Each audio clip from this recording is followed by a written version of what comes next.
안녕하세요. 시온성교회 주일학교를 담당하고 있는 김민재 목사입니다. 오늘은 눕기를 강의하는 시간을 갖도록 하겠습니다. 먼저 주제 선고입니다. 눕기 4장 14절 말씀을 한번 읽어드리겠습니다. 여인들이 나오미에게 이르되 찬송할지로다 여호와께서 오늘 내게 기업 물을 자가 없게 하지 아니하셨도다.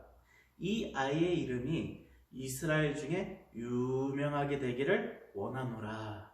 이 아이의 이름이 이스라엘 중에서 유명하게 되기를 원하노라. 이 부분을 잘 기억해 주시길 바랍니다. 눕기에서 나오는 사건들을 쭉 살펴보면은 사사기 시대에 발생한 사건 중 하나입니다. 그런데 사사기의 성격이 저번에 어떻다고 그랬죠? 혼란과 범죄함과 그거를 대한 징벌, 그리고 한 일족에서부터 시작한 범죄가, 한 개인으로부터 시작한 범죄가 일족 전체에 어떠한 영향을 미치는지, 죄에 대한 것을 다루고 타락에 대한 것을 다루고, 그럼에도 불구하고 하나님이 이스라엘을 버리지 아니하고 사사를 들어 쓰시는 모습을 다룬 것이 사사기의 내용입니다. 즉 죄와 징벌과 배신과 혼란이 키워드가 될 수 있겠죠. 또 영혼들이 키워드가 될 수 있을 거예요. 근데 눕기는 한 가정의 이야기라고 볼 수도 있고요. 눕기의 핵심 단어들을 보면은 부드러움과 사랑과 희생이라고 꼽을 수 있습니다. 사사기와 같은 시대의 이야기인데 그 성격이 매우 정반대에 있는 단어들이라고 볼 수 있죠. 약한 시대에도 여전히 선한 사람이 남아있음을, 비록 폭력이 난무하는 시대랄지라도 땅의 한 구석에서는 하나님께서 역사하시면서 하나님께서 관심을 갖고 택하고 돌보시고 자기가 선택한 백성을 포기하지 않으시는 그러한 사랑을 담고 있습니다. 성경에서 또 여성의 이름을 딴 성경의 제목이 있어요. 바로 이 눕기서랑 또 하나 더 있죠. 에스더예요. 이러한 여성의 이름을 딴 이름은 구약에서만 있으며 눕과 에스더가 유의한 성경 제목입니다. 룻은 유대인과 결혼한 이방 여인이었으며 에스더는 이방인과 결혼한 유대인이었어요. 이것을 보면은 하나님께서는 이방인과 엮인 피가 어때요? 순수해요? 아니요. 순수하지 않아요. 당시 이스라엘 사람들한테는 그 혈통이란 것이 어마어마하게 중요하기 때문에 이방인과 피를 섞인 이들을 같은 이스라엘 민족으로 취급하지 않고 손가락질하며 경계하며 멀리하라고 그랬어요. 그런데 하나님께서는 어떻게 했죠? 눕기와 에스더가 이방인들과 같이 가족을 이루고 함께 살았지만 그들을 들어서 쓰시며 그들을 축복했고 그들을 선택했다는 것이에요. 이는 그들을 첨예한 자들 그리고 낮은 자들에 위치한 이들을 하나님이 관심을 갖고 지켜보셨음을 의미하고 있어요. 사람이 사람을 미워하고 배척하고 천대할지라도 하나님은 사람과 같은 시선으로 보지 않으시고 그를 선택하시고 그를 들어 쓰셨다는 것이죠. 눕기와 사사기와 사무엘 사이에 배치된 것은 분명한 이유가 있어요. 네. 사사기, 눕기, 사무엘 상하. 이 사사기와 사무엘 상하 사이에 있는 눕기는 어떤 역할을 그 사이에서 하고 있을까요? 한번 살펴볼까요? 눕기 4장 18절에서 22절 말씀입니다. 베레스의 계보는 이러하니라. 베레스는 헤스론을 낳고 헤스론은 남을 낳았고 남은 암미나답을 낳았고 암미나답은 나손을 낳았고 나손은 살몬을 낳았고 살몬은 보아스를 낳았고 보아스는 오벳을 낳았고 오벳은 이새를 낳고 이새는 다윗을 낳았더라.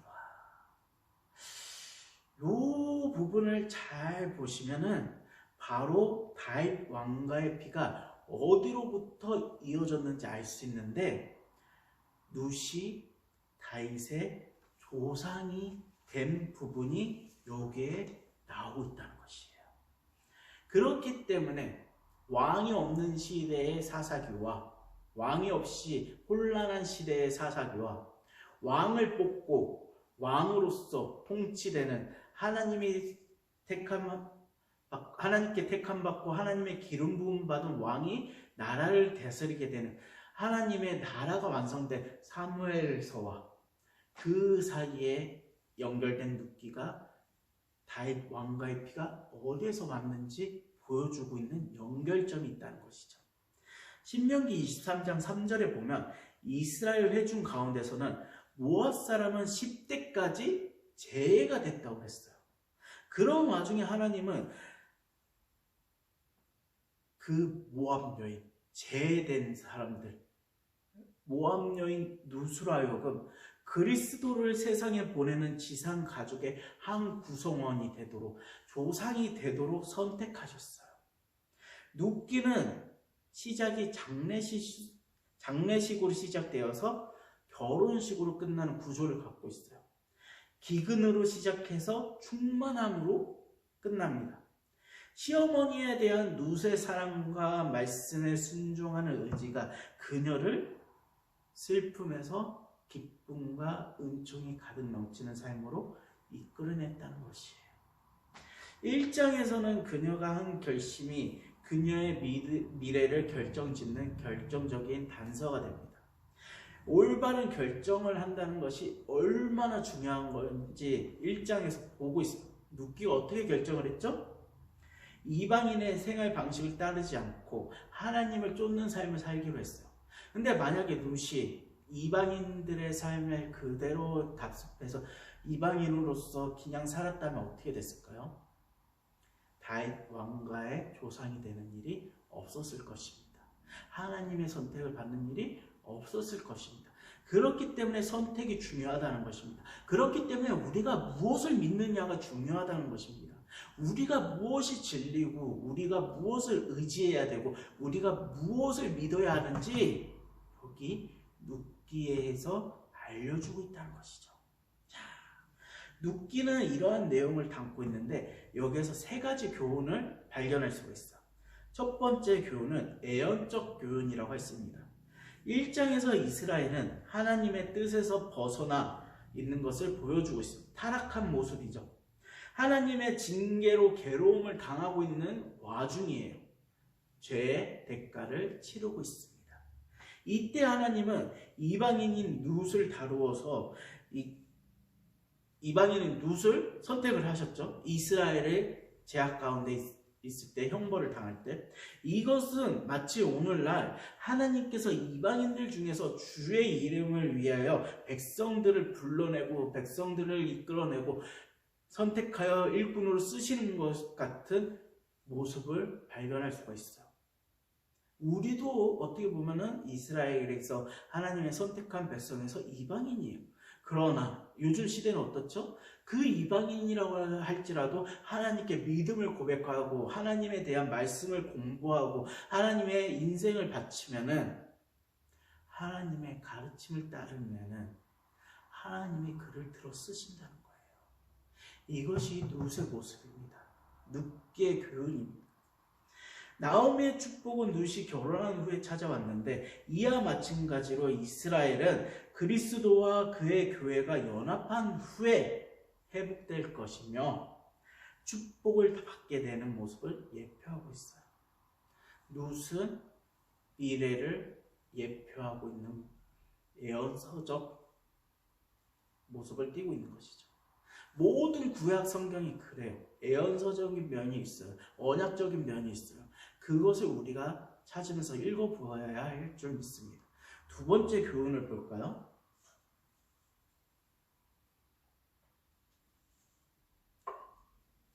두 번째 교훈은 모형적인 교훈이라고 할 수 있습니다. 모형적인 교훈. 어떠한 모형이 있을까요?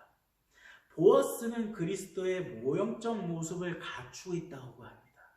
그리스도의 모습을 갖췄다고 해요. 이게 얼마나 놀라운 일일까요? 보아스처럼 주님은 추수의 주인이시며 우리의 필요한 모든 것을 공급해 주시는 분입니다. 주님은 우리를 위해서 유업을 구속하시고 안식을 주셨습니다. 자신을 희생하시면서까지. 마지막으로 이제 실천적인 교훈을 들 수 있는데요. 이 실천적인 교훈은 환경이 아무리 어려울지라도 하나님의 백성이 있을 유일한 곳은 어디다? 하나님의 뜻 안에 있어야 된다는 것이에요. 하나님의 뜻 안에서 살아야 된다는 것이에요.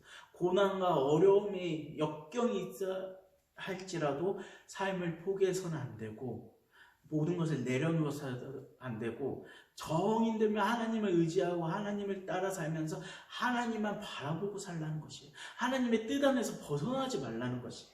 하나님은 타락한 자들을 기꺼이 용서하시며 호의를 베풀고 회복시키기까지 하십니다. 죄지은 자들의 회개를 받아주신다는 것이죠. 나오미는 하나님의 뜻 밖에 있었던 잃어버린 과거가 있었습니다. 그 과거를 되찾았나요?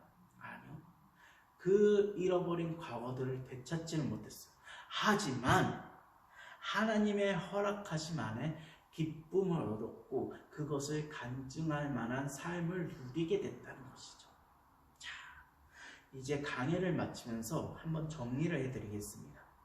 룻기의 말씀은 1장, 2장, 3장, 4장으로서 그렇게 긴 말씀은 아니에요. 그러나 그 안에는 아주 많은 의미들이 숨겨져 있다는 것이죠. 예수님의 모습도 갖춰져 있고 현대 우리의 이방인들을 어떻게 선택하시면서 어떻게 쓰시는지도 갖춰져 있고 거기에 희망과 희생과 사랑과 부드러움 그리고 예수님의 피가 담겨있는 다윗 왕가가 어디에서 시작했는지까지 이렇게 함축적으로 많은 의미가 숨겨져 있다는 것이에요. 그냥 룻기를 이렇게 눈으로 쭉 읽고 지나가기에는 룻의 가정사정이구나. 룻이 어떻게 살았구나. 나오미와 룻이 어떻게 이러한 삶을 살았구나 하고 넘어갈 수 있는데 그것을 잘 음미하면서 해석해 보면은 애언서적인 모습과 현재 이방인들을 어떻게 쓰실지 또 하나님은 어떻게 역사하시는지 하나님의 뜻이 무엇이 있는지 또 그리스도의 모습이 어디에 애언적인 모습으로 숨겨 있는지 찾을 수 있다는 것이에요. 우리 여전도에서는 부디 룻기를 읽으면서 그러한 모습 한번 찾았으면 좋겠네요. 이만 강의를 마치겠습니다. 감사합니다.